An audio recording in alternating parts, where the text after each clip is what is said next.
The school district has upgraded its security, all in an effort to make sure they know who's on campus and when. And KTIV's Ellen Ide walks us through the new system in place in all Okoboji Community School buildings to see how it all works.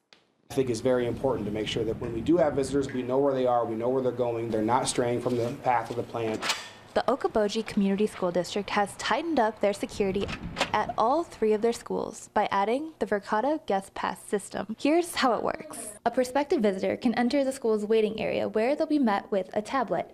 They'll then be prompted to enter a valid phone number and a government-issued ID. An ID like a driver's license. That information will go through the new database to check the local and statewide sex offender registry, along with the National Criminal Database. When a visitor is cleared, a badge will print and the guests will enter the building through the school's main office.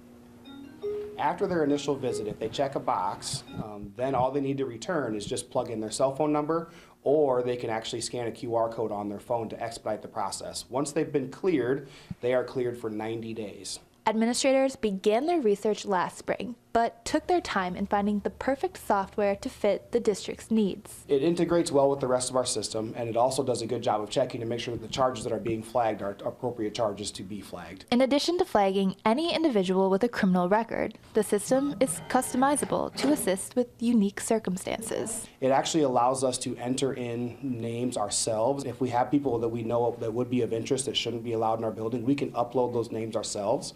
And that's really helpful for custody agreements. It's been really positive. We haven't really had anybody contact us with frustrations or concerns. In fact, we've had a lot of the opposite. Parents are happy to know that we're taking appropriate steps to make sure that our students are safe in our buildings. The system was put in place in December on a trial basis and has since been launched in an official capacity. That means no visitor can enter the building unless they are cleared by the system. In Milford, Iowa, Ellen Ide, KTIV News 4. The Okoboji Community School District will implement additional security measures in the future, especially with the upcoming construction of the new elementary school.